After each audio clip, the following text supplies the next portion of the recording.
It was Sir Alric Silwen, the youngest son of Otter Chris Cadric Silwen, who envisioned a path beyond the cycle of vengeance and chaos. Having witnessed the horrors of war and the collapse of the elven race, Sir Alric sought to instill a sense of discipline and purpose among the warriors of Carmere. Drawing inspiration from ancient tales and the disciplined ranks of the elven vanguard warriors, he established the first code of chivalry in the realm. This code emphasized virtues such as honor, loyalty, courage, and the protection of the weak.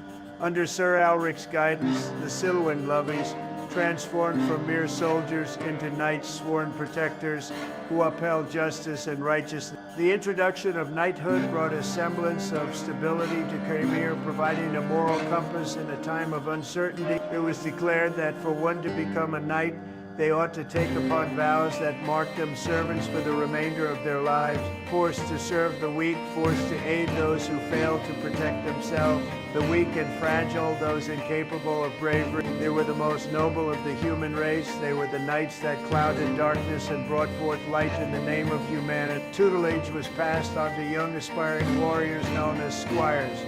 Although these titles did not bear an age limit, it was largely frowned upon for a male older than 18 to be marked as a squire, usually ascending as Sir around the age of 16. Other noble houses began to adopt the code, seeing the benefits of a disciplined and honorable warrior class.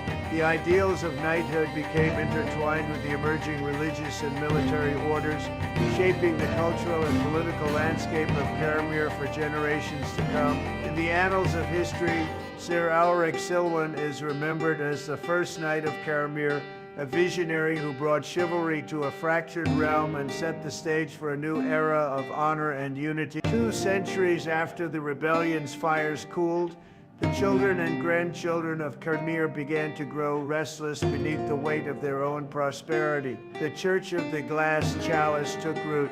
Its founder, the most pious Orith Valen, preached that the world's ruin had been born of impurity. The chaos of magic's death, the shattering of elvenkind, and even the bitter feuds of Arden, Selwyn, and Turvale sprang from hearts unclean. In contrast, he held up the glass chalice itself, an artifact carved from a single flawless drop of Empeth steel, a symbol of divine excellence.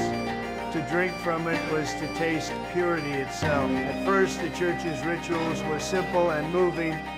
Worshippers fasted beside still pools, cleansing mind and body. They daubed their faces with white clay and recited hymns of redemption beneath moonlight.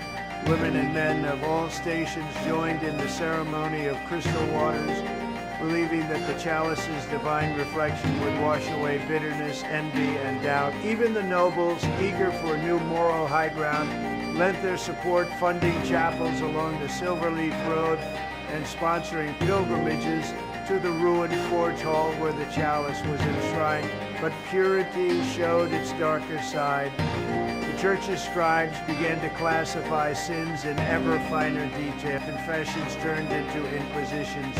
Neighbors accused neighbors in zeal for favor at the chalice's altar. By the 100th anniversary of the church's founding, dozens of families have been stripped of lands and titles for the merest moral lapse. This unrest forced the council to curtail the order's grasp over the land, binding them together as an interjoined entity of theological superiority and hegemonic statesmanship. In response, the faith's hierarchy grew ever more centralized. The high chalice bearer became the pontiff of purity, interpreting doctrine. Every village appointed a purity conclave to oversee daily life, to register births as innocent streams, audit marriages for ceremonial sanctity, and declare festivals only for worthy souls. The conclave's patrols wore silver masks to symbolize crystal truth, reminding the faithful that judgment must be blind to mercy. Now, 4 centuries since Valen's first sermon, the Church of the Glass Chalice dominates Carmere's politics and culture. Its dogma has shaped the realm completely.